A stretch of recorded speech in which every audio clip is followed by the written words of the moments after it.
explain the way they should work, and why they don't sometimes. And now here's your host, John C. Morley.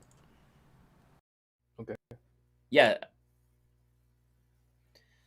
Well, hey everybody, welcome once again to the J Moore Tech Talk Show. It is great to be here on our first Friday, Marcus, of March. Where did that month of February? Heck, where did January go?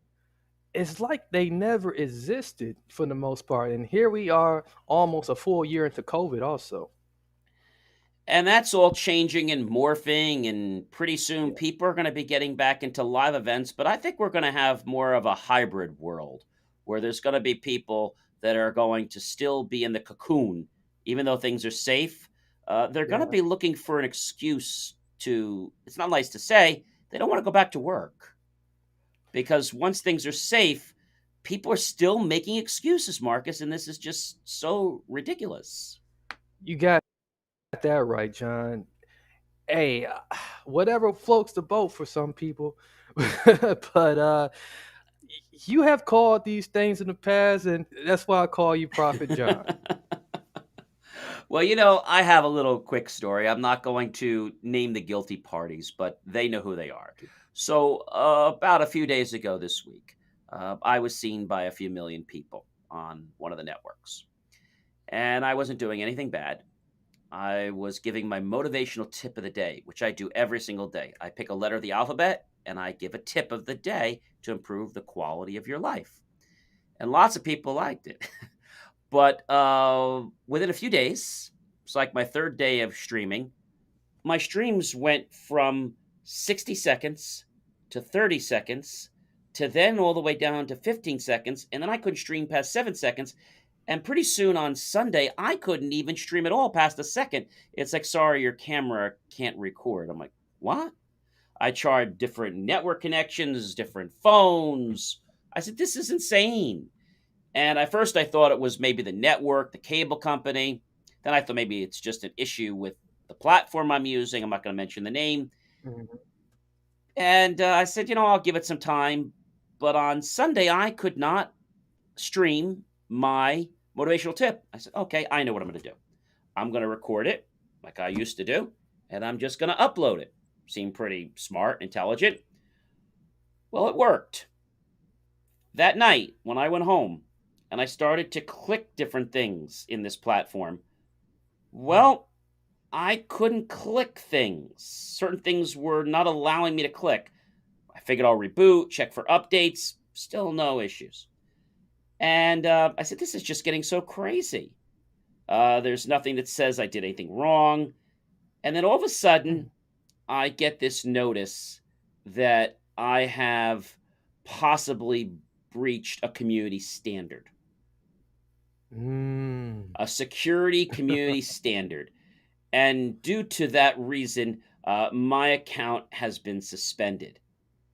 And I'm scratching my head, Marcus, because I'm like, what did I do? And so Wow. they say it'll be about 30 days before they check this out, and that they want a copy of my passport and my social security number. I'm like, no, that ain't happening. So Mm-mm. I also knew that nothing was going to happen unless I took some action. So I decided to figure out where the company's located. I knew where their headquarters were, and I filed a formal complaint with the Better Business Bureau, and I did one better.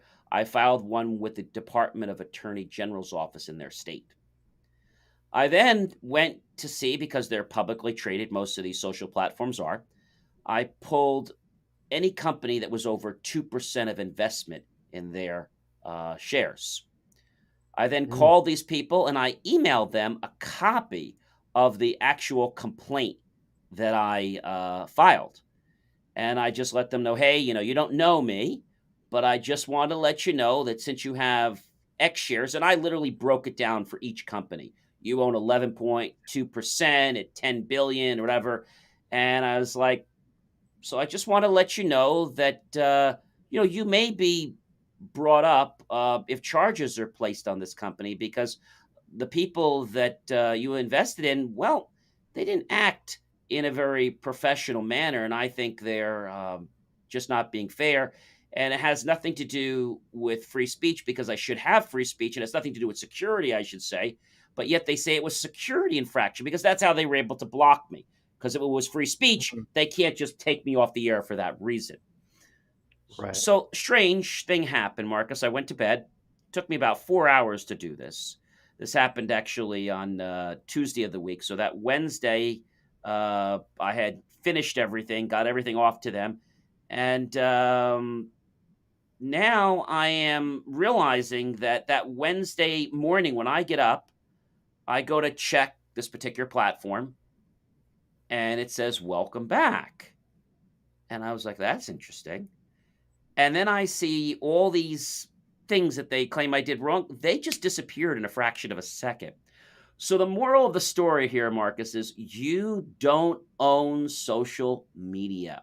Now, I don't think these people are going to play with me or jerk my chain again because I did tell them that if they do this again, I not only will mention them in a complaint, but I'll mention them on a show that broadcasts out to quite a few people, and I'll be sharing it to social media and letting people know exactly the type of company they really are. They hide behind the phone and don't answer it. And so I didn't get any response, but then I decided to be a gentleman. And that next Yeah. day, I got on my phone, did my stream, and I said, "Well, I want to thank everyone for watching my motivational tips of the day, and I want to apologize to you for my 2 days of radio silence, and it was beyond my control. And I want to thank the two clowns because that's who they were. There were two clowns I found out that actually reported my content as being a security threat.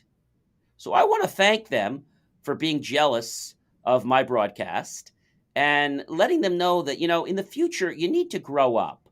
And, raining on somebody else's parade because you're jealous is not the way to play. It's not professional and it's going to ruin your reputation. And I said, the next time that this happens and I find out that somebody has done this and this was not because of some random action, because this wasn't happening because of a random action, Right.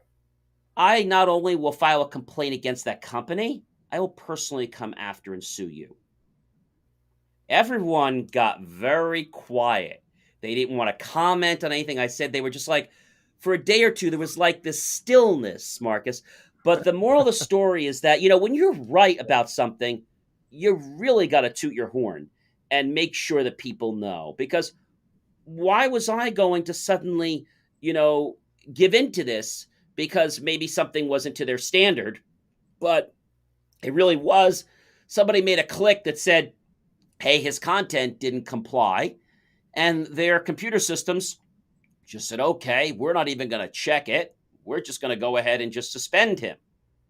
And it was only because I took these extra actions, Marcus, that I was able to get back on. I said, what I'm here to do is build a community. Isn't that why you guys were created? Or are you guys just concerned about revenue and dollars and really don't care about people or the private data you actually extort from them? So that next day, I posted some things on a couple platforms, and I said I want to take this opportunity to thank the platform and especially all the investors. I'm not going to name them by name for their Yeah. help. I know they didn't call me back, but I know that contacting you obviously got the needle to move in the right direction. And so I was very happy with my story. But the moral is that if you're right, you have to realize that you got to take action. I also did one other thing, Marcus. I published a story called You Don't Own Social Media, the cost of the real cost of social media. And my story was the number one story in Silicon Valley the other day.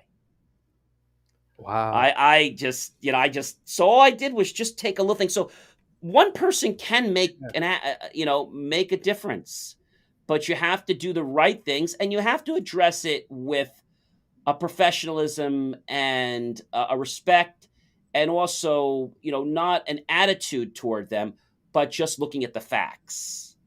And I didn't get angry. I didn't get mad at anybody. I said, gee, this is what's going on.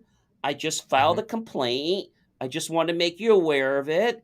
And I thought everyone else should know, including everybody on my social channels. because what they did originally when I started filing the complaint before I called all the investors, they said I was being suspended for posting something on a help board because I let the help board know what happened, and apparently that was a no-no. And that next morning, even that violation disappeared because they realized that I was right and they were wrong. So if you're right about something and you can look at the facts, address it. There's a really good shot that you're going to be able to really win. Most people don't win in social media because they have an attitude and because they try to attack the company. I didn't do that. I just filed a complaint, which anyone in the United States has the right to do. So remember, social media, ladies and gentlemen, it doesn't belong to you, it doesn't belong to I. Respect it, just like you respect water and electricity. They're utilities that we use in our world. But it's the Exactly. truth. So I had a good outcome, but I know a Yeah. lot of people don't. Uh, when we talk about things happening now, beside the media, I've always been very interested in soccer. I'm not sure about you, but soccer has been something Oh yeah. that always, kind of fueled me. I played soccer for a while. There is a company Very, now. very exciting sport. What's that? It's a very exciting It sport. definitely is. You not only can you hit the ball with your leg, your knee, your back, your elbow. Well, not your elbow because that would be out of play, but your head. That's still in play. And certain parts of your body you can hit it with. But I believe if you hit it with like your hands or anything connected to like your extremities, you can use your legs. I believe you can even use your chest, but you can't use your hands or your arms. I think those are the only Yeah. points that you're not allowed to use. You could use your feet, you can use your backside, you can use anything you want, but you just can't use your hands or your arms, or it's out of play. Well, there's a company called Vio. I was really impressed by this. Soccer is really starting to change our world, and with this new sports technology playing a more impactful role in coaching and analysis and player development is something that is going to change the entire world for the soccer sport across the nation. This new Mm. revolutionary, and you know what I'm going to say, Marcus, AI, artificial intelligence, powered Yeah, camera, lets you record soccer without a cameraman. That's pretty impressive. that Just is. set it and Yeah. start it, and the new VO does the rest. The 180-degree camera will record until you stop and save it, and then automatically upload when connected to the internet.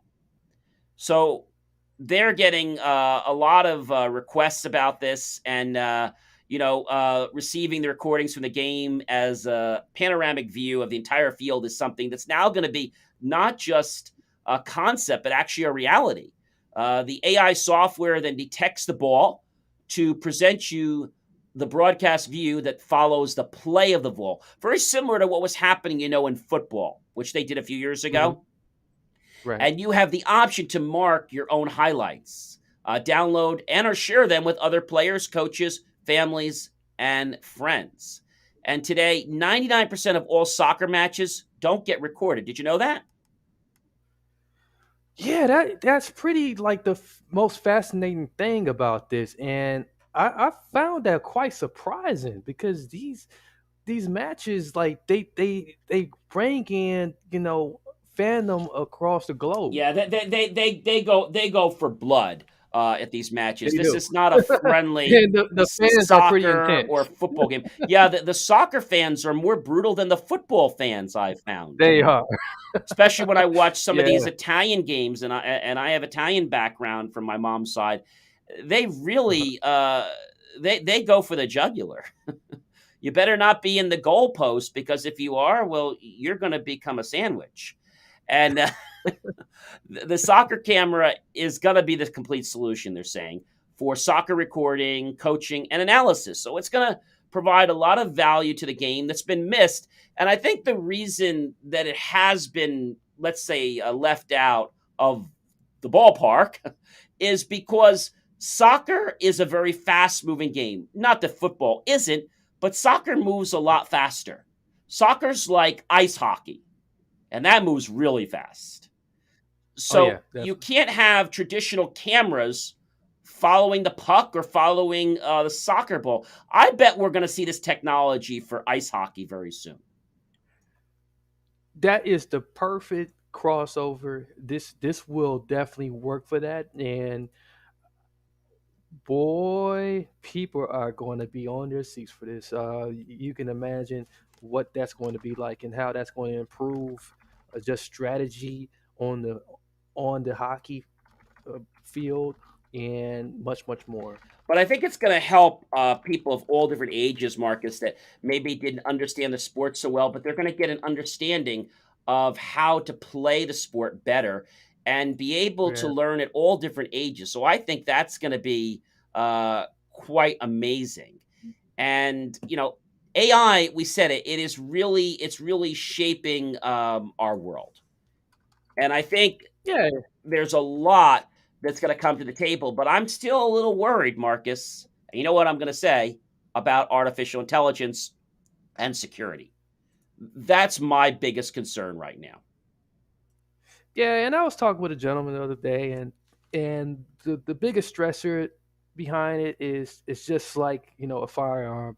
You give it to the wrong person, they're going to have wrong intentions with it. So as long as we are watching those bad actors and ensuring that we have things to combat those bad actors when they get their hands on this type of technology as it's more accessible, I think we can have a fighting chance against things going wrong with AI.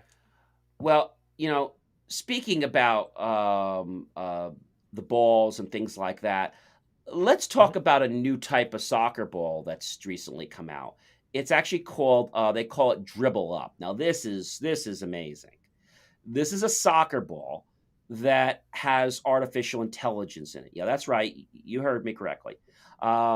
It's supposed to be the most fun you can have in your living room. I just hope you don't knock over the expensive china in the other room.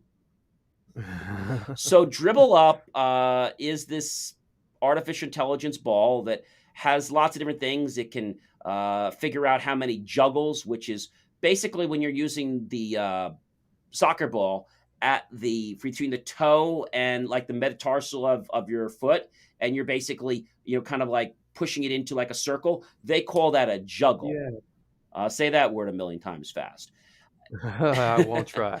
So you're going to be able to look at the reps. You're going to be able to kick the ball. And recently they had a story about a famous athlete that actually was kicking the ball and having a competition with someone, and they said, I wouldn't want to play anybody in soccer.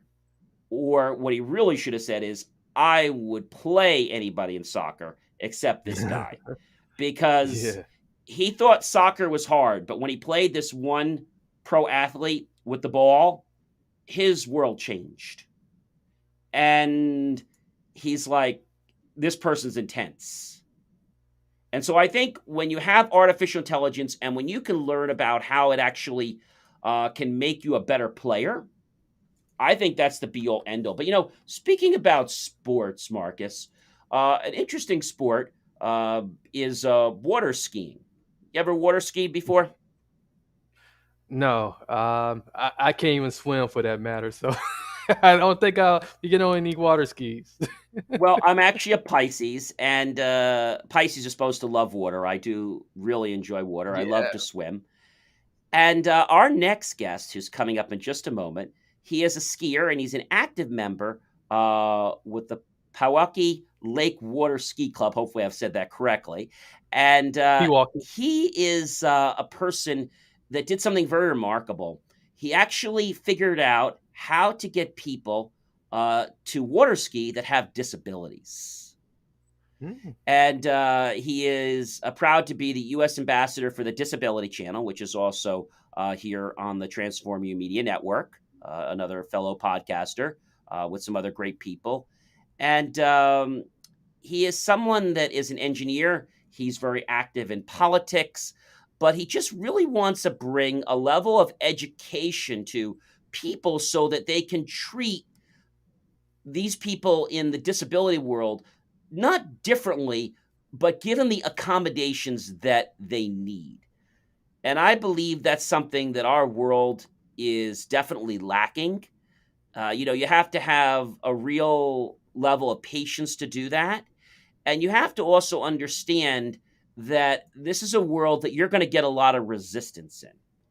So it's not a very easy thing to do, but the way he took water skiing and was able to transform and give people that have disabilities a way to water ski, I think is just quite amazing. Please help me welcome tonight to the Jay Moore Tech Talk Show, Kurt Ruskoff. Well, hello, everyone. Welcome to the Jay Moore Tech Talk Show. I am pleased to have Kurt Ruskoff with me today, another podcaster from the wonderful Transform You Media Network. And he actually has one of his own shows, The World of Ability. And he's here to talk to us today about the world of disability, maybe things that we're not quite sure about. And Kurt, I have to ask you, this has always been something that is passionate to me because when someone gets hurt, and I broke my legs many years ago, and you don't realize what it's like when you break your leg and then you can recover and you can walk again. But there's other people that things happen to them or they're born like this and then they can't go back to another way. So I'm very grateful for being able to walk and for everything I'm able to do.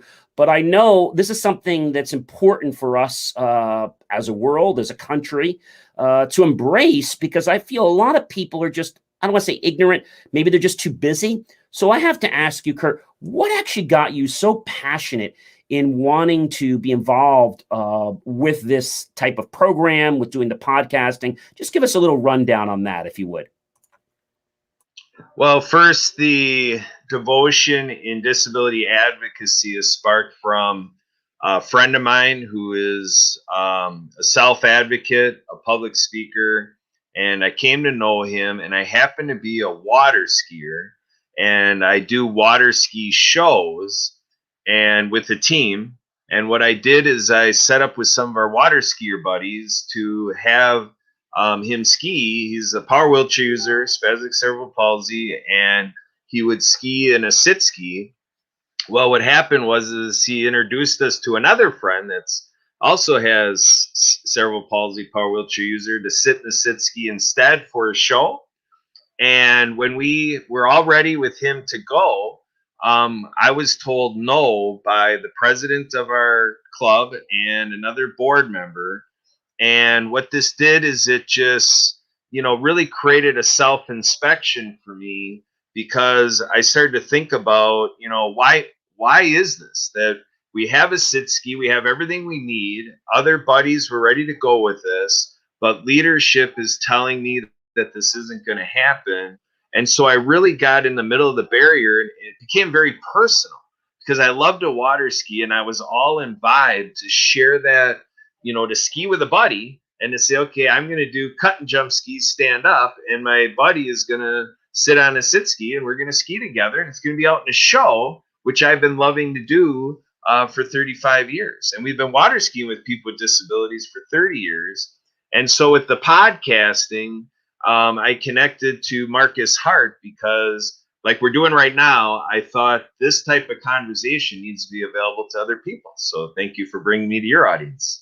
It is my pleasure. I love what you're doing for the world, and bringing this message through is just such a warm-hearted thing to do. When we think about disabilities, because a lot of the viewers tonight may not actually know, can you just give us a quick rundown of what are the types of disabilities that we're talking about, from the general to as specific as you can? Because I think education, Kurt, is probably one of the most important things that we can bring our viewers here tonight. Okay. Well, I say the conversation starter is when we look at people with intellectual and developmental disabilities, as people in disability services say, the IDD community. And then we have the deaf community, the blind community, and people with physical disabilities. So those are significant factions of the disability community. And from there, we go to what we call intersectionality. Significant populations that have a good portion of people with disabilities in their communities. And so this would involve people living in chronic pain, people who may have a mental health diagnosis, and people who may be having a goal of substance use reduction. So what that means is the last three are about that, in those communities, there may be people who have their own personal situation, their own personal profile is such that they actually are in that community with the disability, and in social services, health and human services, those things tend to be bundled because in agency work, they like to, kind of look at if people with disabilities are being served, from maybe a more initial request, that then if the disability component is there, we can regularly do it. So those are the 7 populations I get people thinking about as I carry forward the conversation. And that's a good way to introduce it, is that it's really about understanding from a very micro level as to, what, I don't want to say is wrong, but what is maybe different. And just because something's different doesn't make that person a bad person, a good person. It just makes them different. And it's no different than learning disabilities. One of our wisest person that came before our time, Einstein, and several others had learning disabilities. And I think when we understand it from that perspective, having this doesn't make the person bad. It just means that they learn differently, or that they need some accommodations that are needed, but they're very bright, intelligent people. And, on July 26, 1990, was a very important date in history, wasn't it? The Americans with Disabilities Act was signed into law by President H.W. Bush. So what did that really mean, Kurt? Well, what that meant is that, we saw the 80s be a time which I say is still the last 30 years. I don't think we've gotten out of the time yet. We haven't evolved to a population where, we're not relying on the veteran community to make sure we're committing to this as the entire U.S. population, and in agency work in the business community and all these institutions of our country. We're not committed to it to the level to make it happen if it wasn't for the veteran community. So injured, wounded vets in the 80s is really what put us over the top that law passed. If you really look at the politics that were there and still are there, we still are in a situation where we're really not giving the balance in American life, in the hands or in the lives of people with disabilities to the extent that it should. We're losing human resource returns as a country because we're marginalizing, we're objectifying, and we're limiting people with disabilities on our side. So I agree with you that it's not a description of how limited Americans with disabilities are, or people in the world with disabilities are. It's the population of people like where I come from. I came into this not identifying with a disability or not saying I was part of the disability community. And it was that incident that drew me in, that I'm like, I'm going to commit to this because I realized my own flaws and my own faults, that I was not operating in the right paradigm myself. And when I had my aha moment, I started to feel responsibility to say, in life, they say, what's it going to take? An act of Congress? So that's your point, John, is we felt in 1990 the reality that, yes, it does take an act of Congress on this topic, because people are building buildings thinking of the 75% of the population of people that don't have a disability, and then saying, okay, now what do we got to do for the people with disabilities? It's not an inherent thing that we do out of knowing and dedicating to universal design and all of these other things. So that's what ADA means, is that we do need to be forced to do it as Americans, or we're not, which is unfortunate. You're right, 100%. And when we say that someone needs ADA accommodations, obviously we think of things like a ramp. We might think of things like a loudspeaker so people can see. We think of a strobe so that they can get out if maybe they're not able to hear a smoke alarm going off or a carbon monoxide alarm going off. What other types of accommodations are generally needed by the ADA populations that may not be so inherent to know about? Well, there's like as an example, the colorblind community. If somebody's colorblind, when we have our visuals on screens or out in the environment, people who are colorblind have their factor that the environment or computer screen or on a device is not friendly for them, and has different discomforts and pain elements. There's things like fragrances. You wouldn't think of that.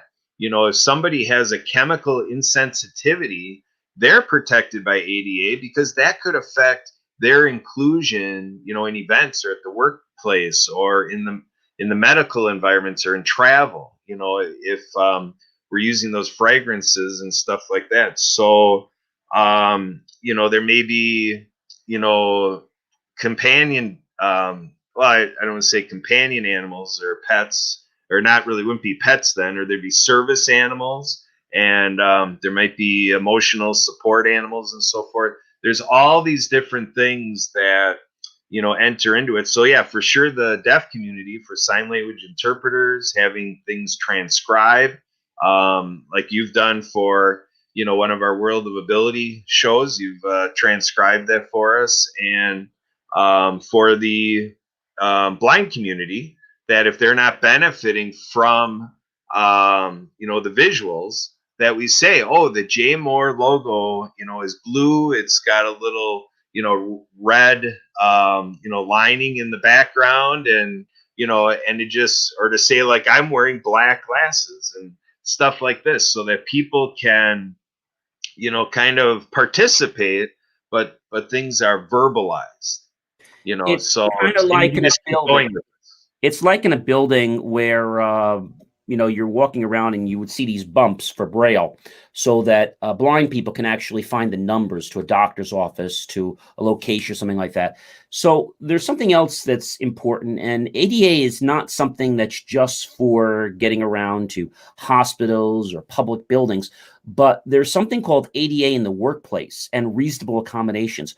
What does that refer to, Kurt? Because I know a lot of employers don't want to do this. And it's not just making your doors accessible for wheelchairs, it's reasonable accommodations for someone with disability. So what does that really mean to an employer? Because it sounds a little confusing. Well, everything is individualized for the employee or the worker. Could be an independent contractor, whatever it means. Say somebody is a member of the community of people with autism or something like that, and there's a sensory challenge. So an accommodation could be to make sure we're assigning somebody to work in a quiet place.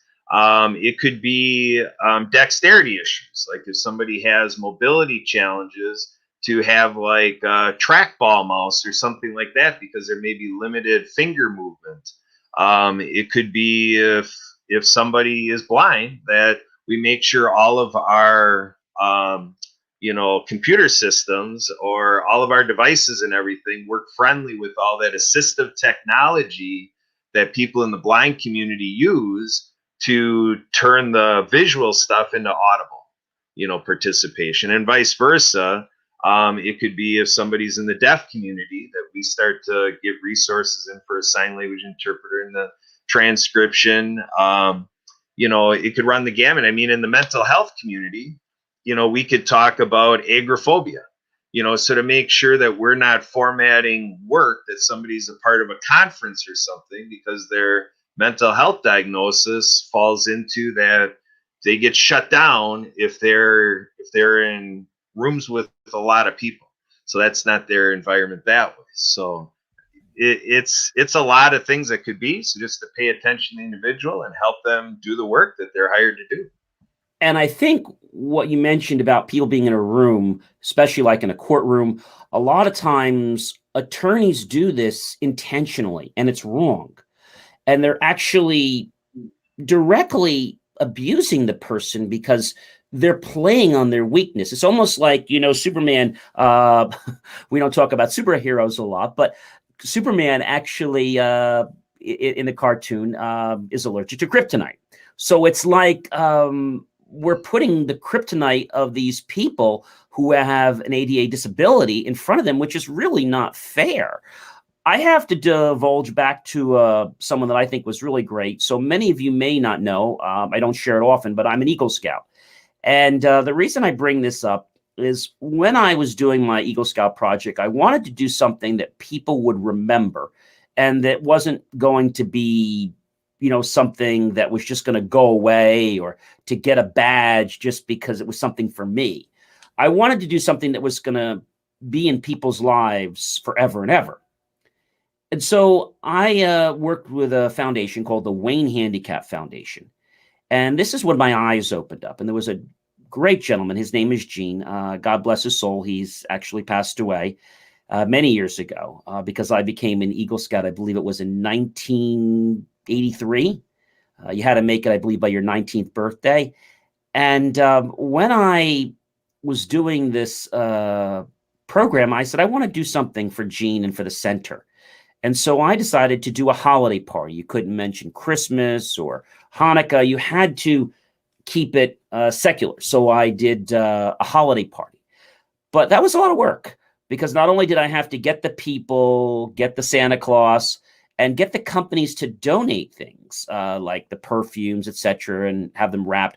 But there was something that was really interesting is that I needed to create more of a party environment. And, doing this, the money had to come out of my pocket or from donations. So I reached out to a company. And I usually don't mention companies on the show, but I really do want to say thank you to this company. And I can't thank them enough. The company is actually in Clifton, New Jersey, and they're called AGL Welding Supply Company. They're at 600 US 46 Clifton, New Jersey, 07013-973-478-5000. And again, I don't mention companies, but the reason I want to do this is I called this company up because I knew they did all types of gas, helium, and all the things for the hospital. And so I reached out to them and I asked them if they would be willing to donate some helium for my scout project. I said, it's for the Wayne Handicap Foundation. We're doing a holiday party. And secretary took my information. And the owner called me back and he says, we'd be happy to do that. We're definitely in support of that. And I said, gee, this is really nice of him. And so when I went out there, I said, I'm really grateful for what you're doing for me, for the Wayne Handicap Foundation people. This is going to be a great party.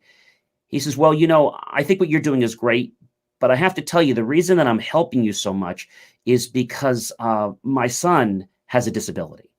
And I want to show you something. And below his main floor, their sales floor, they had geared it for people with wheelchairs. His son was in a wheelchair, and he felt that a lot of people didn't give them a break or even give them a chance. And I thought this was so great that he hires people in wheelchairs, and he's really got his whole operation down there set up to work from wheelchairs, which you never hear this. They make things so that you can accommodate them, but they never really rework the whole entire manufacturing. So his son had the disability, and I was just very grateful for what he did. He donated several containers of helium. But again, we don't hear about this every day. I wish there was some type of a board or a consortium so that people that have this could come together. I don't know of any like that in New Jersey or even in the state. Does anything like that exist, Kurt? Well, I'll give an example of a city here local to me. They have a Citizens with Disabilities group that advises the city council, but it's not what you're talking about. So what I'm advocating for, John, is I'm looking at what I've heard as collective impact. And so that's kind of something you can Google or whatever and see kind of what's done out there. And how I format it is I say we need to get faith leaders coming forward, and we need to get people in the service sector with these nonprofits. Let people name their few, like you were talking about yours. but Lions, Kiwanis, Rotary, Optimist Club, whatever, from the educational community, because they're creating a situation that, when people get get their PhDs or get their master's degrees or whatever, what they're going to go into the workforce to do. And then in government work, there's these advisory boards or governors committees or things like that we need to get this input there. And then in the business community, chambers of commerce need to commit to this. The Happy Neighborhood Project that I'm promoting, that we do something there. But to me, when those 5 elements come together, faith community, service sector, educational community, people in politics, and right in the agency work, doing that presently, and then in the business community, and create like Zoom meetings or whatever, where we can all come together and take, a collective responsibility, so that an individual can come to this, collective group in the community, and then have the movers and shakers say, okay, we're going to help this individual get a better experience in our marketplace because we take responsibility for that. It's almost, Kurt, like the Make-A-Wish Foundation. Now, that's a little bit different. They help grant children their wishes in life because they don't know how long they're going to live. Maybe it's taking a trip to Disney, or going around the world, or having some unique once-in-a-lifetime experience, and or maybe it's even going to a football game, or having prime seats, whatever it is, something that a lot of people their age don't usually get. I think it's great. Organizations involved, you get government involved. There has to be a bench. Chamber.org. We actually have an About Us section, and in the fact that people can say solution on our site and for our chamber many years ago, and that basically states in English that we will not discriminate for race, religion, sexual orientation, any type of disability, anything. And I think that's important. But I think a lot of people, Kurt, they get scared because when you say reasonable accommodation, they need more education. So if there's like a publication, or there's a guideline to what it's going to be, then that needs to be adopted by local government. And then when the local government or the county adopts it, everyone is more willing to buy in. Now that we've created this resolution, more and more businesses are willing to sign on with it because of what it means. A lot of times when somebody becomes part of a cause, they get scared because they don't know what the commitment is or what they're putting themselves up for. If that makes any kind of sense. It absolutely does. So when we talk about ADA, that to me was our 1990 accomplishment. So aside from that, we have an updated ADA. There is the field of universal design, which took that 1990 accomplishment and it kept going with it over the last 30 years. And so that can be found if you Google universal design. And in work online, the worldwide community created what's called the WCAG 2.0 compliance. So basically, if people look to those standards, that can help steer, what's happening online. And then in terms of devices like cell phones, or in facilities like hearing loops and stuff like this, there's a whole field of global public inclusive infrastructure. So if people Google GPII for global public inclusive infrastructure, can get a lot of exact details, there. And there's like a whole assistive technology field, and so people can get as specific as they want, for sure. To paint a picture for people, because a lot of people, we think in pictures, not in words. And to put some perspective on this for some people, let's think about a key, for example. And this is one example. And if there were 2 little holsters on the key, maybe someone has disabilities, can't hold it with one finger. So they need a way to put it between their 2 fingers so they could turn the key and have that fulcrum that someone else may not have. So I think that's important. Another thing, let's talk about hot or cold water. This is one that I love. When the water is cold, well, we know it's cold, but someone that may not quite understand what that means, they need a kick, a polite kick, before they get burnt. We always say when you touch the stove, you quick pull your hand away and you won't do that again. Well, we don't really want to teach people to do that. But then we don't also want to scare people, because now if they touch the water and they burn themselves, they're going to think it's always going to be burning. So that's going to be a bad stimulus. So one company came out with something which is remarkable, and I want to get them on as a guest sometime. They have a faucet that when you turn it on, the water is blue when it's cold. And when it's hot, it's red.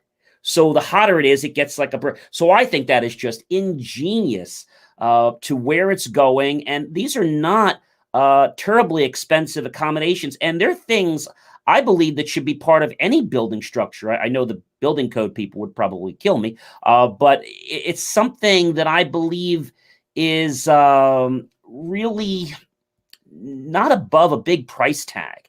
I think the problem with a lot of ADA is everyone believes, or at least back in the 90s, people, including contractors, were ripping others off for doing ADA. And I think that's unfair. It should be a reasonable accommodation. It costs a little more money. Maybe an ADA switch isn't double. Maybe it costs a little more money, but it shouldn't be double. I think that's the reason why people have stayed away from ADA, because it took their construction project from, let's say, if it was $100,000, it made it $200,000 or $250,000. And that's just not fair. Is there anything being done, Kurt, to make sure that prices are not, exploded or extorted on people that are trying to do the right thing for the ADA community? As far as I know, John, I think that still is by the natural forces of the marketplace, and up to individuals and the parties involved to advocate for their particular situation and put some pressure on, on the case by case basis. I mean, the laws are there. So that's what we're talking about, is just going to the law and seeing what we can do to force this fair market value, situation. But other than that, I would say that, it's something that, I think it's an all hands on deck initiative. I think we need people to be involved in some of what we were talking about before. I was thinking about like EMFs, electromagnetic fields. There's a population of people out there that are very affected by, our electromagnetic fields, our Wi-Fi's and our cellular towers and stuff like that. And if they're in a place where that's too concentrated for them, that can shut them down and have a severe medical, impact. So I think sports and rec and hobbies, pastime, leisure activities, this whole realm of life where we enjoy life and who we do that with. What we started with at the beginning of this, where I told my story about water skiing, I participated in something that brought 50 sports rec disciplines together and gave, on a Saturday, to guests, an experience of actually doing that. And so what I've seen is that we get guests who are in the disability community to experience that. But I think if we look at the fun we have going to movies, watching movies, or everything we do online, if we keep thinking, are we making it favorable to people with disabilities? I think it's an evolving process, because to your points, all these refining concerns, are left to very isolated instances. So I think it's like we need to have something that coalesces them into a more widespread position, so that it collects more numbers, so that we can get stakeholders involved and put some more pressure to it. So it's not one person, trying to, fight hard for their own personal rights. And then it's much, like it'll never get done. And then they just kind of succumb to it. It's really about inclusion, I think, is the magic bullet. And people have to kind of get behind that. But I believe the other challenge beside education that's keeping our world right now from, let's say, jetting into the future with this initiative faster than it could be, is that there's a lot of people that need accommodations. I know several of them. I do believe, though, there are some people that try to get accommodations that are not entitled to them. Now, that's not everybody, but I've seen that. And I think the challenge becomes, if you're a business owner or you're a homeowner, you know, who do I really need to give the accommodations to? Do they really need them? Is there a certification card? I mean, it's not like we're calling them on the carpet, but we want some kind of proof. Like if you go to school and you have a learning disability, you need to have a test or show some proof that you need that extra accommodation. Maybe it's a on-time test. Maybe it's being able to, record the lectures. And but you have to give written proof. I think that's the missing link in the ADA community, that at least for businesses and associations, because there are people that are trying to fraud the system, which is not nice to say, Kurt. Yeah, there are those people, the apple that spoils the bunch, or or upsetting the apple cart type of thing. I think, yeah, we definitely have to keep dealing with that, but we can't, or I advocate to not let those, very small proportion of the instances drive this. I think we're really finding that it's more on the other side, that ignorance is bliss, or people just not following it, or it's just very tough to have these conversations. To help build what this is all coming to is to say, I used to be in the golf business. I used to have a golf course, and there's the Stand Up and Play Foundation today, and they have paramobile units. So be like, from a golf industry standpoint, I wouldn't advocate that we need to require all golf courses to buy up these paramobile units. But the Stand Up and Play Foundation is that 501c3 organization that gets the philanthropic community together to say, let's fund this equipment, and let's make that available so that people with disabilities, with physical disabilities, can go out to the golf courses and enjoy the game of golf. So to me, it's a conversation that the legal community needs to get together with the philanthropic community, and the 501c3 groups need to rally in America to say, let's build up these opportunities to help America overcome these financial barriers, because the IRS gives us these tax formats to do it. That's true. I think the part of the magic is that if we can get the standard changed in the building codes, which is not easy, and then say, this is what's required. Now, this might cost an extra whatever. Okay. And this is a mandated price set by a fair group. It says this is kind of like, when you buy a diamond, or you go to buy, not a car because they play games, but certain things have a book value, and then the list value and what they that they have to sell it around. Like online, there's certain organizations that if you sell it above that, you can lose your ability to resell that product. So I think something similar to that's kind of policed and audited. And then if they can't afford that extra, let's say it's $20,000 or whatever it is, and they truly can't afford that, then, okay, we know you need to build this. We know it needs to be built this way. And I understand you can't, pay the extra 20,000 or 10,000 or 50,000. We have 3 501c3s that we work with, and they will usually pick up the cost of that. I think that's what has to happen. And then by people then saying, we want to thank such and such 501c3 organization. Because of them, we were able to make this ADA compliant, because my partner and I didn't have an extra 50,000 in our budget, but we wanted to do the right thing. And we are so grateful for XYZ 501c3 or this one. And I think that's going to send a message home to people that, hey, when you give a donation to these charities, what's going on with it? Where's the money going? And when they see the money being used in their local communities, I mean, I know from our chamber, when we go and sponsor a breakfast or a lunch for a hospital, we fed over 100, 200 people at a dinner at, I think it was in Ridgewood at the Valley Hospital Medical Center. And people were like, oh, that's great. I said, well, we're a charity. So everything we do is all philanthropic. Our second goal is business. But the reason we're 501c3 is our first mission is doing things for others, is philanthropy.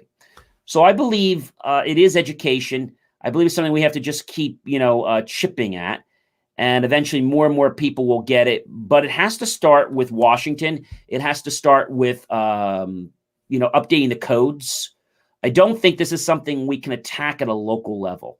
I think this is something that has to be mandated from a federal level and then filtered down, because there are just too many regulations and there's too many different ways that you could do something or not do something.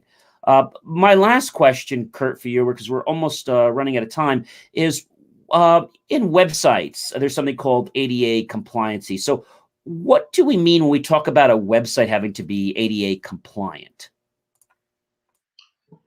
Websites being ADA compliant, is looking at things as simple as the size of fonts we're using, the spacing in between the parts of the website. Because again, if somebody has a dexterity issue and you're creating too much of an intricate use of the mouse, you're kind of ruling out a lot of computer users.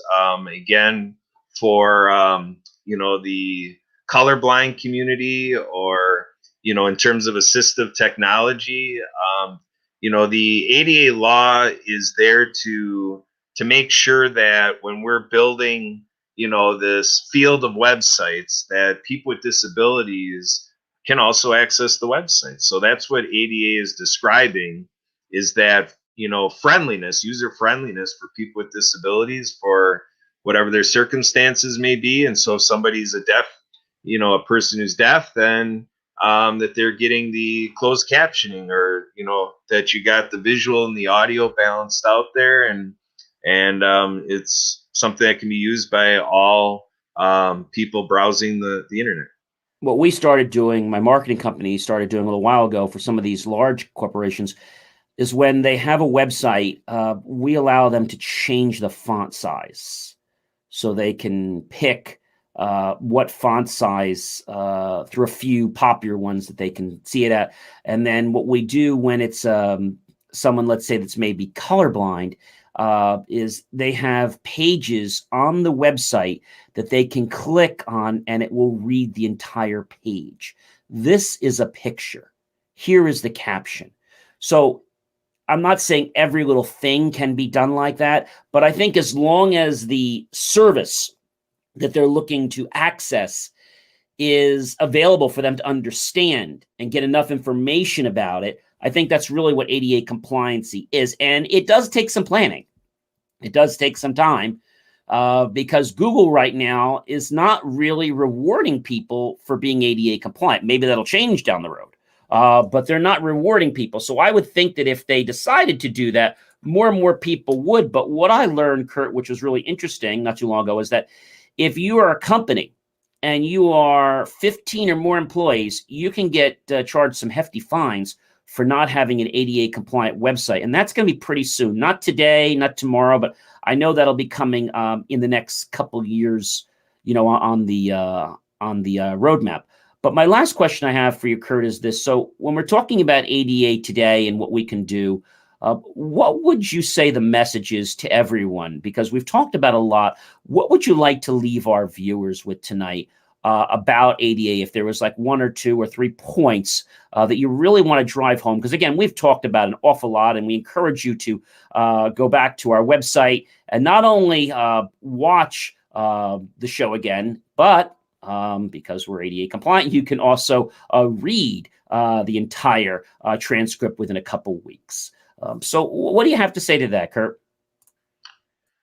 Well, I would say the thing that I have to share again, I made a shift in my life. I did in business, they talk about pivots or whatever, and I transformed myself to run my life differently because of what I was shocked about and what I wanted to do about it in all areas of my life. So, to me, it's that consideration that if you're out there as a person in the disability community, to really think about the opportunity we have to reconsider, in the year and years ahead, what are we doing to better be available to be the educators as self-advocates, and, being somebody from the community to help awareness to people outside of the community. And then people, like I said, where I came from, and I'm still on the fringes, they're still learning, to think about what are we doing to attend to all these demographics to be available, and to just ask everything you do, is there, might there be something about this that is making it tougher for anyone with a disability to participate, and is there a full opportunity for them? Because that's again what I did with water skiing. I said, does a person have the full opportunity like I do? If they have a disability, can they do what I do? And that wasn't the case. So I went out there to change that. We made huge strides in that. And I think everybody out there has that opportunity. And the question is, are you up to that initiative? That's what I'm looking at. I think what you're saying makes a lot of sense. And what I tell people, if you cannot be compassionate, or you can't find a compassionate bone in your body, which hopefully there is one somewhere, then to just picture yourself with a disability for a moment. Okay. Whether that's having a broken leg or not being able to see. And you can do this yourself. You can literally, close your eyes, and you can take away these senses for a moment. And even though it's pretend, imagine what it would be like if you had to live the rest of your life like that. Now, they do say when you lose a sense, the other one does get a lot stronger. I recently learned that when someone is blind, there is a certain type of acoustic that bounces back on their tongue. And because of that, they're able to get projections. And that's something that I thought was amazing, that, you have that type of gift. So there are ways, but I would say just to be grateful for what you have and understand that, you have the ability of many of us to be able to walk, to see, to talk. And I go back to this last thing. When I broke my leg and I was on one of these buses, it was a dial-a-ride because I couldn't drive with a broken leg. And what I learned was that I had to get a doctor's certificate to be able to get on that bus. And every 30 days, I had to get it re-upped. And they said, well, you're a temporary. So what do you mean? Well, you're temporary. Once your leg heals, you're going to be off this, and you're not going to be able to use this anymore. You just have a temporary ability to use this. So you're like on probation. I'm like, oh. So, and I think that's good that, we have those type of things in place, but more services like that need to be in place, just like we have for the handicap, parking spaces, that there are things in place to help people understand that it's not something that we should abuse, and it's something we should respect. And like I said, be grateful for what we have and try to help those that maybe don't have the senses that we have. Kurt, this has been a really educational time with you. If any of our viewers do want to reach out to you, what's the best way that they can get in contact with you? Well, I welcome people to call or text me. My phone number is 262-372-1754, and people can email me, Kurt, Kurt, at thedisabilitychannel.us, and you can find me on Facebook, LinkedIn, and you can Google me. I'm open to anyway. And when is your show for our viewers, the time and day? The World of Ability is every Saturday at 3 p.m. Eastern. Okay. And you can actually get to your show by going to the transformupodcast.com link, as we are part of the Transform You Media Network, and you can look for that great icon, which is the World of Ability. And if you don't know what that looks like, it's pretty easy to find. It basically is a world, and it has the World of Ability. It's like blue and white, and then there's like a little device, I guess, with like a sonar kind of sending signals out for like a help, I guess, if I'm reading that correctly. But really educational, Kurt. This has been very interesting to learn, and I hope that we've brought some perspective to many people that maybe shy around from things like this, because a lot of times people don't want to get involved. It's not because they're discriminating. It's because they don't know how to react. And I think that's something that our culture needs to learn, that it's okay to interact and, not to be afraid, but to, realize that everyone is a person. and that even though someone can't see you or can't talk to you, or maybe they don't have an arm, maybe they have a prosthetic arm that they can use signals. We didn't talk about that. They can actually make the arm move or do things like that. They're still a person. They still have feelings, and they can still enjoy life. And there's a lot of things you can do, and you can still be their friend. So there are definitely a lot of things that I hope the world of ability brings to you, and also today's guest, Kurt Ruskoff. Again, I want to thank you for being on the Jay Moore Tech Talk Show. It was a pleasure having you. And we'll have more guests that will be talking about different types of disability devices, because I think this is really important to educate people on the technology that is out there and that you really need to be paying attention to, especially if you're building a new home or you're building a new office, or you have someone in your family that maybe gets a disability later on in life. I hope not. But it's important that you get educated. So now when something happens, you're ready to embrace it because you have the knowledge and the education. Thank you again, Kurt. You're welcome, John. Thanks for being a pro in practicing inclusion. It is my pleasure. Have a great rest of the weekend. Well, I'll tell you, Marcus, that was interesting. You've talked to Kurt, I know, lots of times because you're with him in the other show. But did you learn anything new tonight from the interview that I had with him?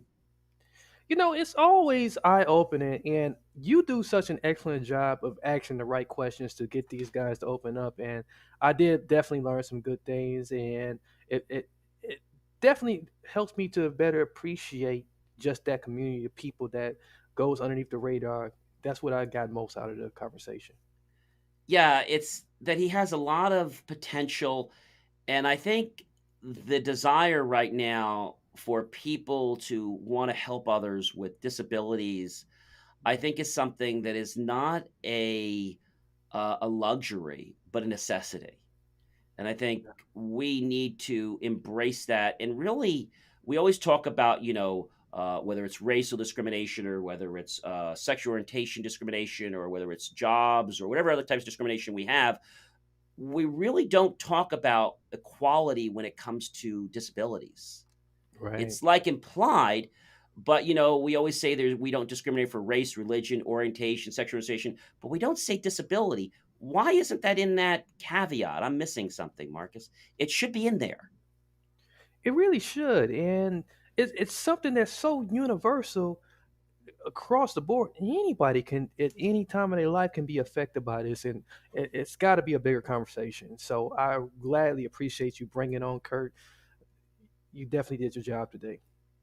Well, thank you, and I appreciate again Kurt for taking his time to be on our show. But speaking about things that are happening in the world and technology, and that brings us always back to our conversation. You know what I'm going to say?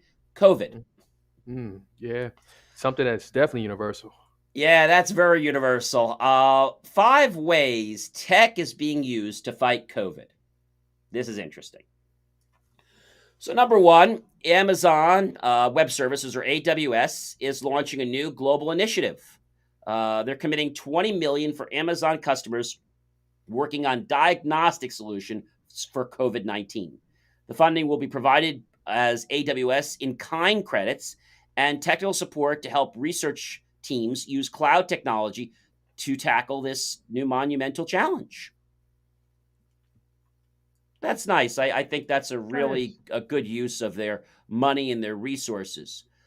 So another way is people are using 3D printers, Marcus, to make needed products, whether that's masks or other types of things, other PPE equipment, and just things that we need every day to use 3D printers. So I think PPE is really changing.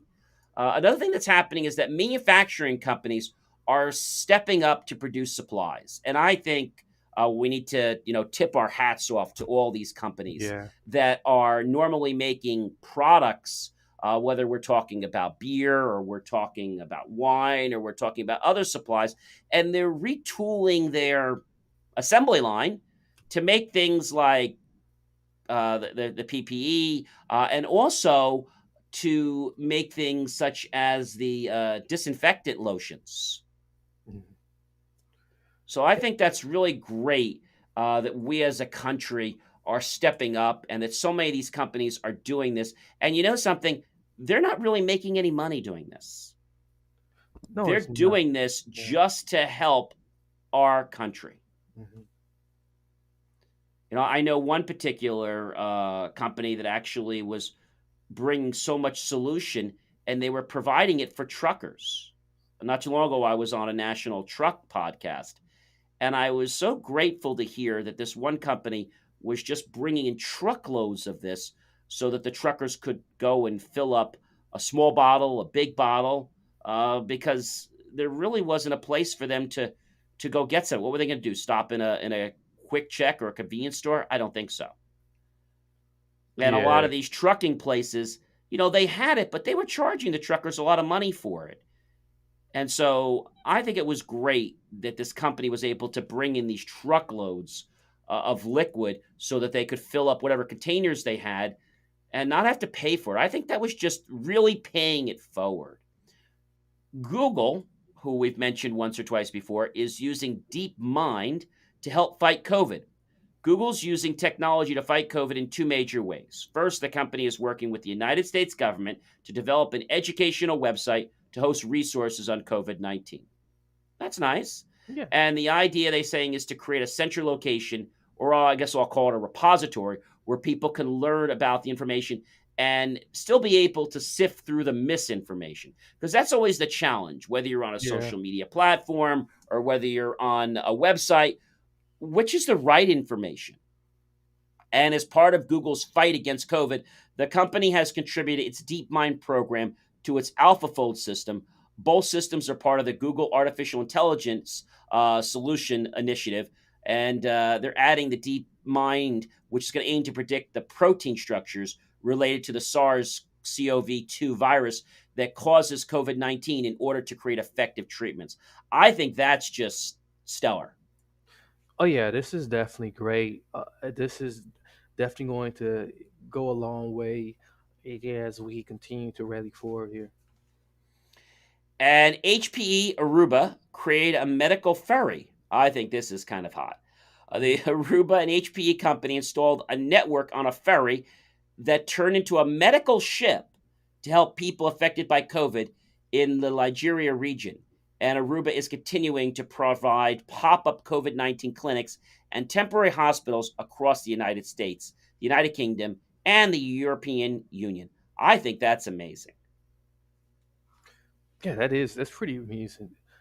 These things are essential, and it's good that we got a all hands on deck approach to this effort here. And Marcus, it's not really about politics, whether it's No, it's not. Republican, whether it's Democrat, whether it's independent, or whether it's some new party that hasn't even been created yet. It's about working together for the common good of everyone, the American people, the businesses that are here, and also the world at large. But I do feel that we have a service to the American people first, meaning that we need to take care of the American people. We need to make sure there's jobs here. And we really need to start producing more stuff, Marcus, in the United States. I agree with you. Uh, that is definitely something that is so important because if we're just not if we're just not creating any value at all, and we're steady taking in more and more of everybody else's stuff, before long, we're going to be overtaken by everybody else, and what value do is the American dollar then at that point? I think there's a couple great things. Now, I know the pandemic happened. We'll say it's not a great thing that it happened, but I have to disagree in one regard. Mhm. We all got a very great learning experience. Yeah. Many of us learned that we're more powerful than we think. We got a chance, Marcus, to unplug from the day to day world. We also got a chance to not only unplug from the world, but to learn how to embrace an emergency because we really never had an emergency. So I think people needed to understand that even though we have a government, everything does come down to, I don't want to say every man for himself, but I still believe it comes down to ecosystems. And Right. that's in your community, in your town. Before we even rely on the national government, we need to come together as a collective consortium of people and businesses that can work together and help each other.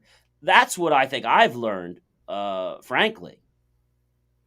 Yeah, we see this with what's going on in Texas right now. There's been a collective, bunch of people that's come together to like try to help the fellow Texians down there with the electric outages that they had down there, and it makes you think to yourself, wow, man, they didn't really have nothing prepared to like combat uh, the outages. They were short of food, short of water, so these things is happening in our very own country, and this is terrible. I agree with you. And I think now people are starting to open up their eyes, Marcus, Yeah, and realize that, you know, every day you may go to work, you may work from home, whatever it is, but there is more to life than going to a job every day. yeah, There's more to life than just going through the motions.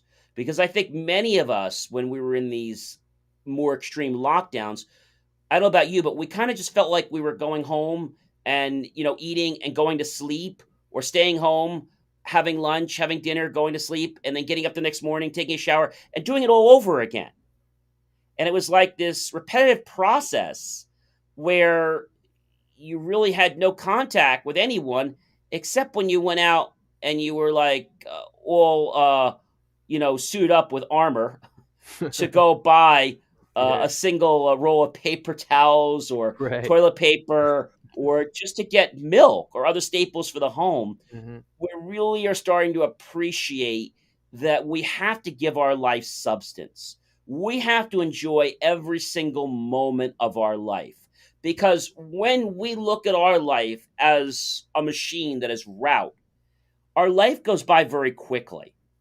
And I think if we can enjoy those moments in life, we could just maybe, Marcus, slow it down just a little bit. Definitely. You're on the right track there, and you really putting the message out there, and I can see it all written in bold.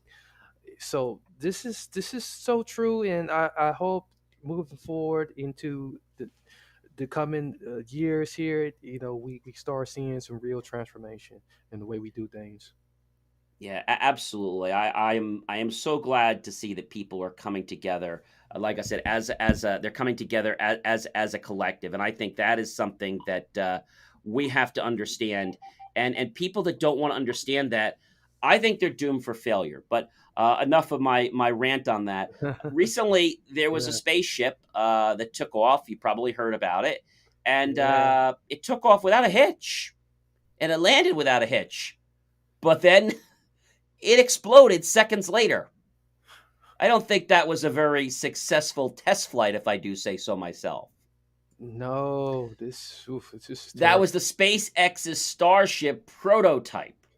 And they're all raving that it took up so well into space and it landed so well, but then it exploded. I wouldn't think it landed so well if it exploded seconds later. I agree it took off well, but I just can't agree that it landed that well.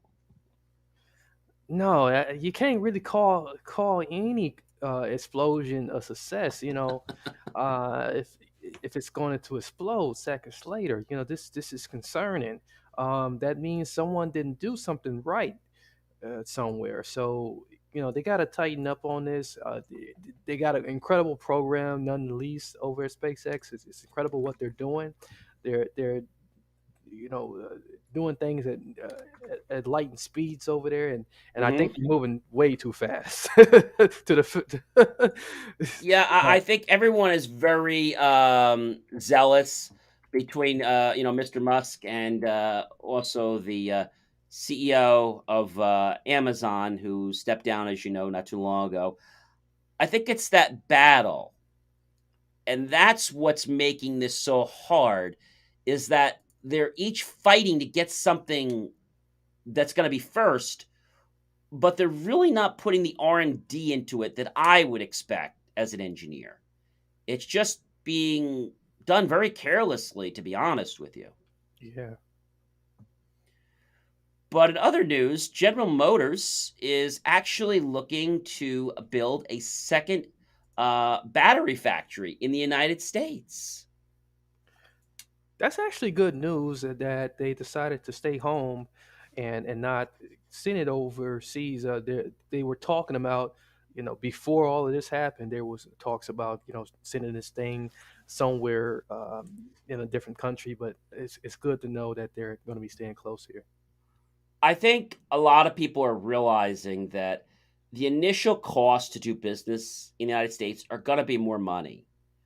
But in the long run, it is going to pay off because of the jobs, because of the accessibility of product.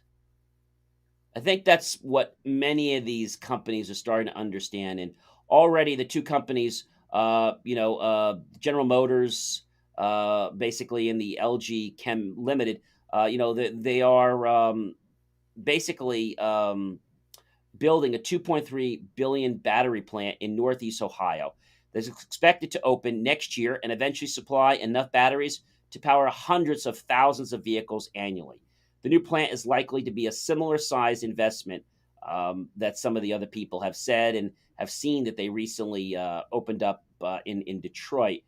And I think this is the right way. And if we just keep setting this bar and this example, hopefully, Marcus, more people are going to take this example.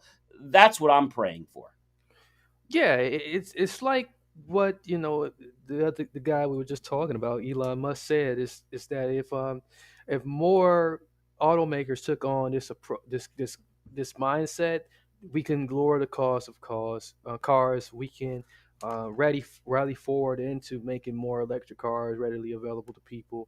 Um, we can innovate, right here. We don't have to, send things elsewhere and slow down the process.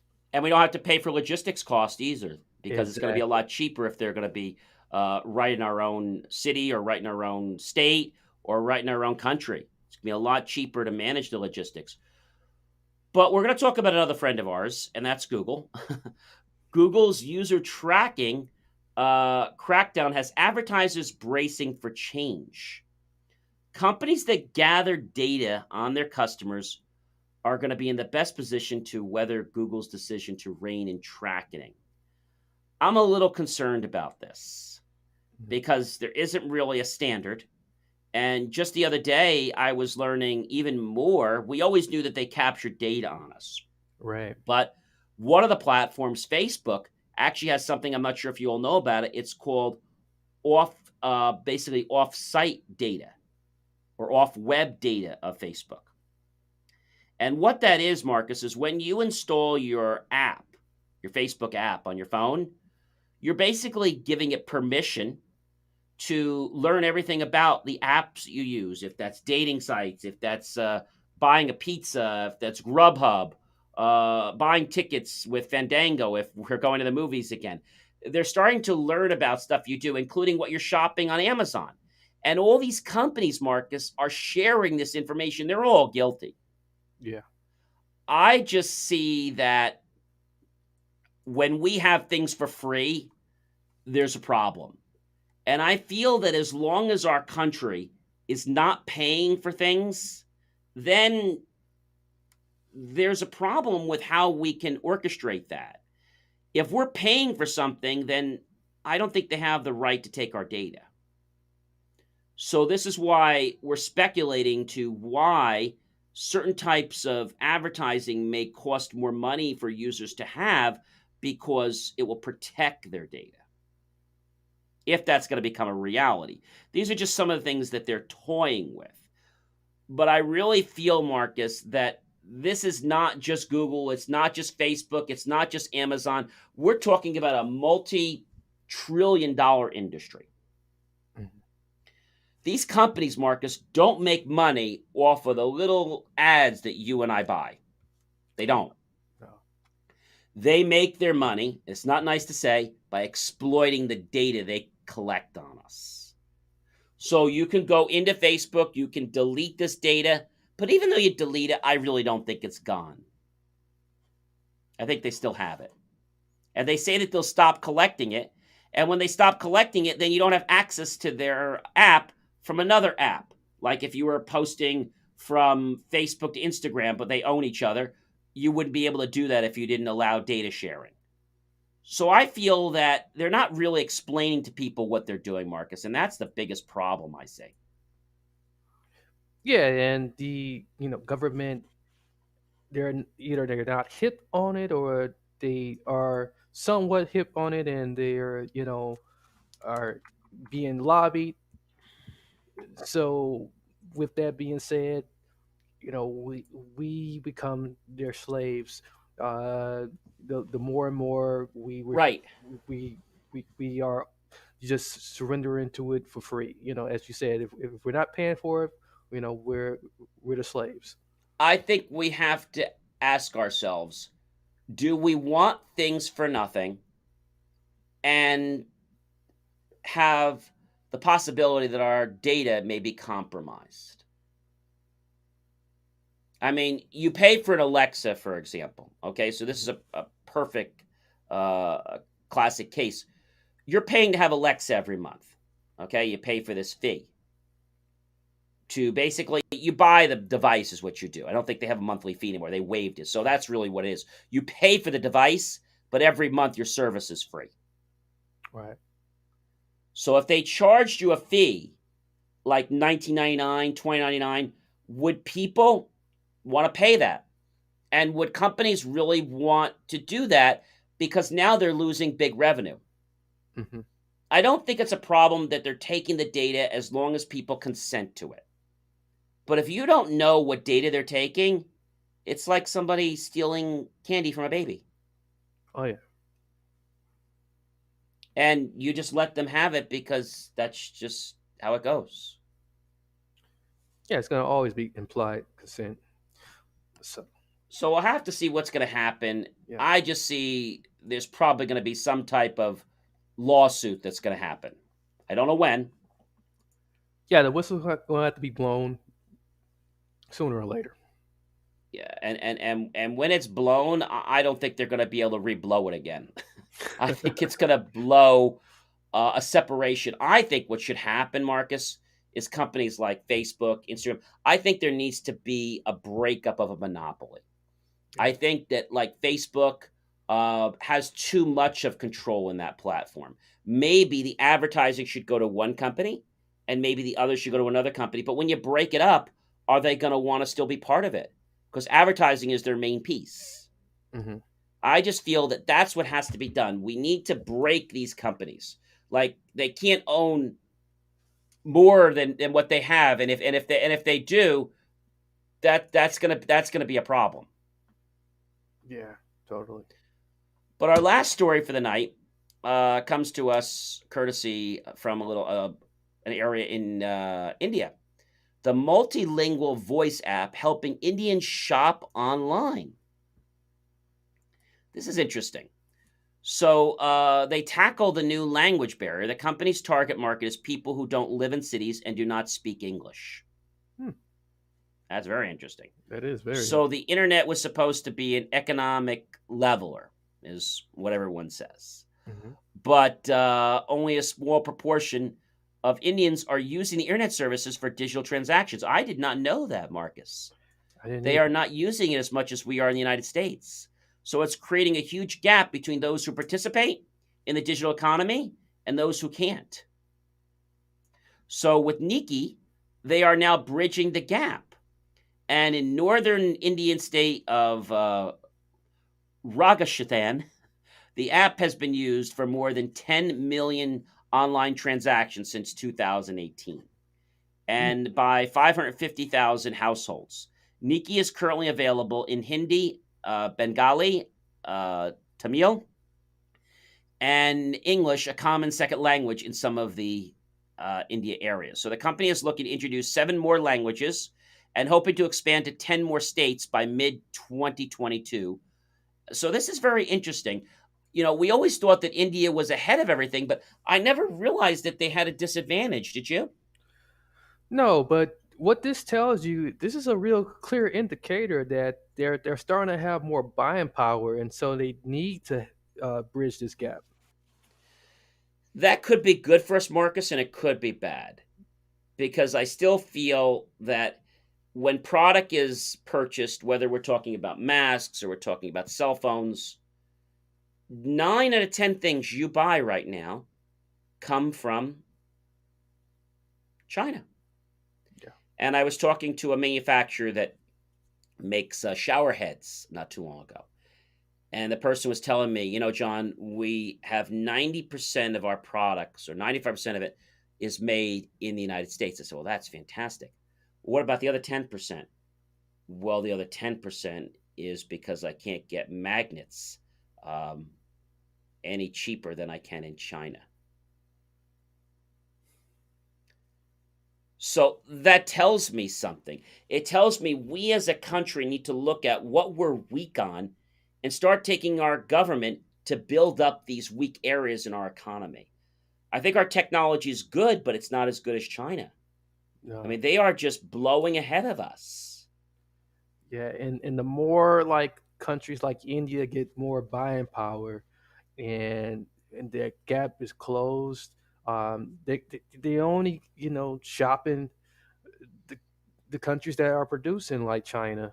So if everything you buy online comes from China, what do you think is happening to their economy? It's only making their economy stronger and making ours less. Exactly. And it's weakening our dollar. Yeah. It's weakening our dollar. So as these, I'll call them micro changes in our world happen, because that's what's really going on. There are these micro transitions, Yeah. and nobody sees, the writing on the wall. Like, for example, with 9/11, we were given so many signs, but our government never acted. Why are we waiting until the whole house is built till we react when we see them starting to pour the foundation? Well, I think at this point the foundation's already been poured over there, John. Well, they got the foundation, and they might have the first floor done. Yeah. You know, Yeah, it might be a fortress now, and at this point now we're just sitting we there need to waiting. figure out as Yeah. a country, Marcus, what we can do to be sole source. What Yeah. can we do better than anybody? And Hmm. we need to capitalize on that. We have the intelligence to manufacture very great things here in the United States, but it costs money. Yeah. It costs money.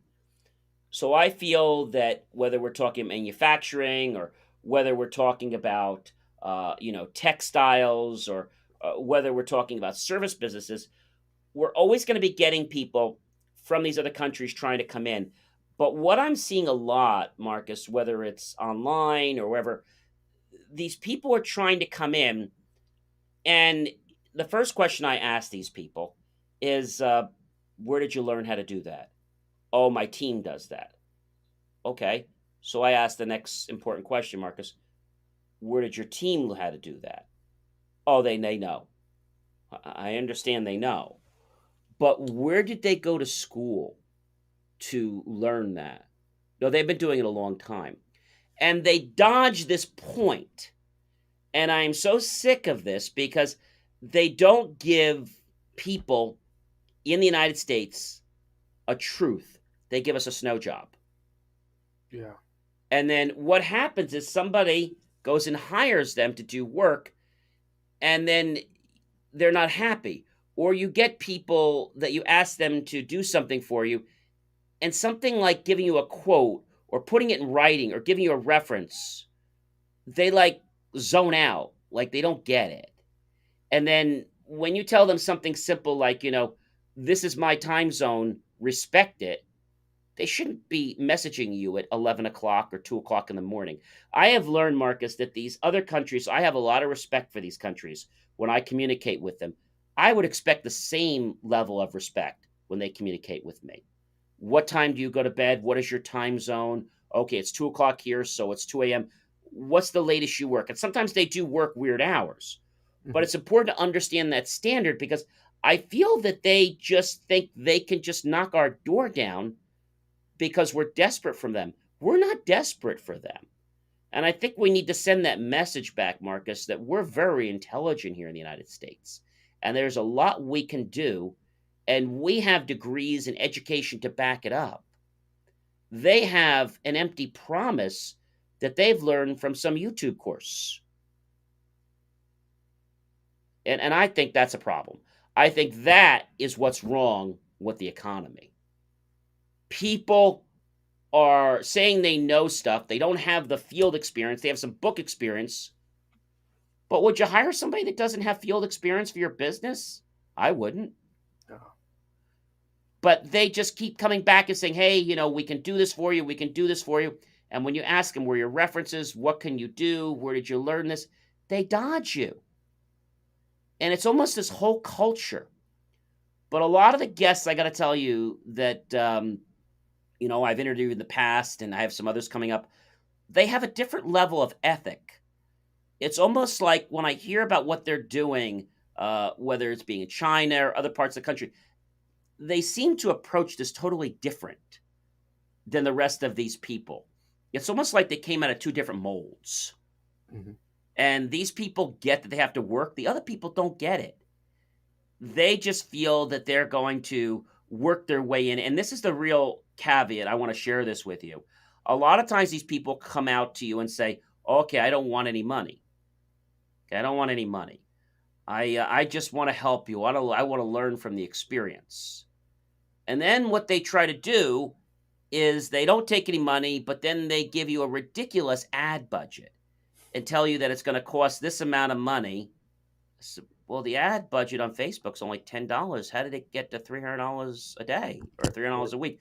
It's like they try to snow job you. And I just wish there was some way that the Federal Trade Commission could protect us as citizens because, you have things like PayPal, who's not even a bank. They use other processors. There's no way to protect a lot of these people, Marcus. They put some of their lives' money on the line, and these people are taking their money and having a field day with it and not really doing what it is they say they're going to do.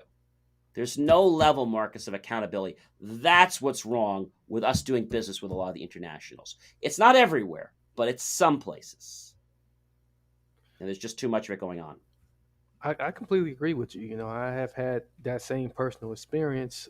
It's sad to say, but when you had the personal experience, yeah, it does make you wonder, like, why are we, being treated this way, and why our government's not coming to our defense.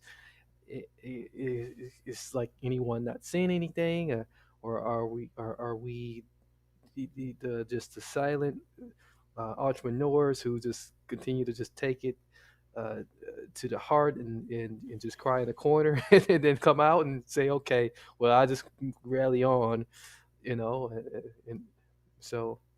It comes down to two things, Marcus. One is I tell people to do two things.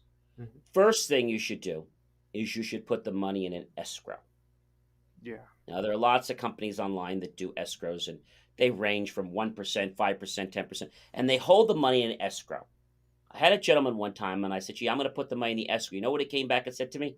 Oh, what, you don't trust me? Well, no, it's not that I don't trust you. It's a company policy. Oh, I want all the money up front. Well, that's not how we do it. Okay, well, why don't you trust me? I'm a good person. And when somebody has to defend themselves like that, I have a problem. The other thing I do is I also test people. And I say, okay, I have a question for you. Or I have something I'd like you to do, a simple test. And they either get very defensive, like they don't want to do it because they're not getting paid. It's a simple thing. Or I don't have time now. The famous one is I'm busy on other projects. Like I can't work with you now. That's the best one. You get too technical with your specifications. I'm busy right now. I can't help you. I'm on other projects. Well, if you're so busy, why don't you flag that you're not available? Oh, okay, that's a good idea. Maybe I should do that one. Thank you. It's like, do they think we're stupid, Marcus? Yeah, apparently they do. Yeah, it's something that's got to definitely improve, and I, I think they watch too many movies over there, and they got the wrong impression about how things are supposed to be. I tell people when you have a job, get multiple quotes. Yeah, The first thing they always do is say, "What's your budget?" Well, why is my budget even relative to the job? What's it going to cost? If I don't want to spend it, then I'm not going to do the job, right? Well, right. what's your budget? And we'll work in there. And it's like they magically set the price at your budget. And I've noticed that. They So do. when you try to ask, well, how long is it going to take? Oh, it's going to take a long time. And they just give you the story that the work is not as easy as you think it is. And a lot of the stuff I know firsthand. And I tell them my experience and I explain things. And I was like, look, this is going to take this time. Oh, no, it's not going to take that kind of time. It's going to take much more. Well, why? Or they lie to you and then they have to find another resource, Marcus, to get it done. Well, I thought you were that person. Oh, no, I'm working with that person too. We're all working together. Well, but are you that person? Yeah, no, I'm that person too. I do that thing too. Well, if you're that person, then why is it you don't understand anything? No, no, we're going to have conversation later. We conversate about everything. They invent their own words, Yeah, right? yeah, And then when you try to get them back, they're magically not available. Oh, I'm having dinner now. Well, when do you work? It depends. And once you pay them, they're not available anymore. It's like they disappear. I recommend doing escrows because escrows are going to protect you. And having milestones. And if people don't attribute the milestones, whatever the project, whatever it is, have everything in writing. I also recommend doing a video recording. If they're not willing to put it in writing, do a video recording and then submitting a piece of writing and saying that this video is the contract. You hereby agree that this video. Now, when these people are overseas, the contracts are like toilet paper. Okay, can't do anything with them until they come to the United States. But what you can do is you can use that against them for proof. So if they don't do something properly, you can go to your person that's doing the holding of the money. They won't release it, or if there's an issue where they didn't deliver as promised, you have proof right. that they didn't do what you asked. And I find very few people, Marcus, want to get on camera or be recorded about what they're going to do. When you get somebody who wants to do a recording, they're usually not going to screw you. Oh yeah, They usually are doing that because they see the value of the relationship. But like I said, it's not everybody. Well, I hope you have enjoyed this show. I mean, we are at the end of another show. I don't know where these shows go. We have another great guest, as of course you probably knew. Next week, we have a Dr. Farshid Pavlani. He is a doctor and very interesting doctor. Going to get to talk to him about sustainability.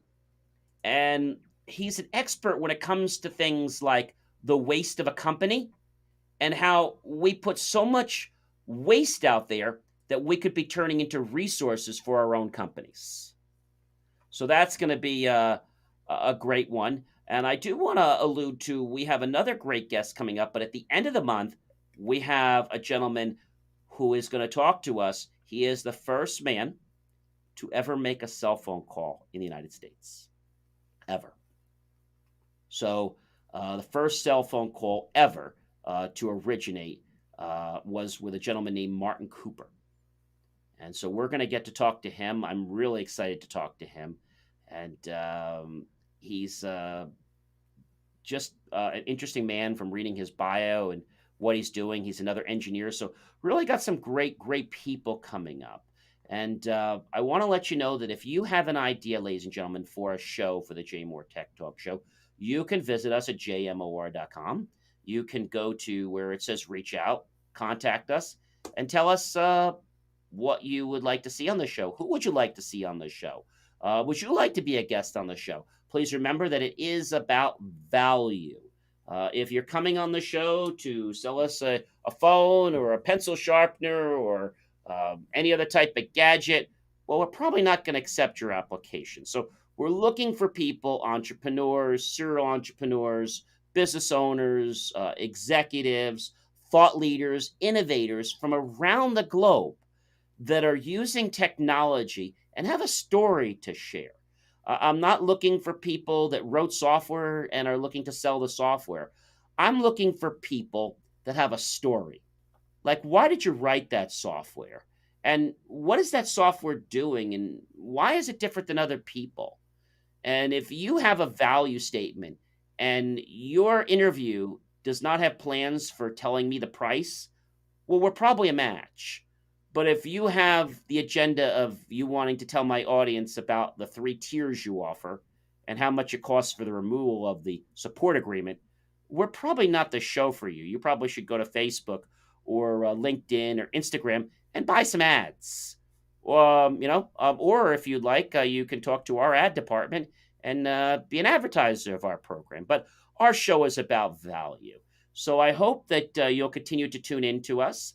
We're expanding our network and our reach, and I hope you will see that we're bringing you some amazing content. So continue to share our channel, tell other people about it, like us, and if there's something you like about our show, tell us. And if there's something you want us to change about our show, tell us that too. The show's here for you. We're here to provide tremendous value for you, for your family, for your friends, for your colleagues, for your associates, and for your loved ones. And I want to leave you with this message before we head into another great weekend. We're in March. The weather's getting a little bit warm.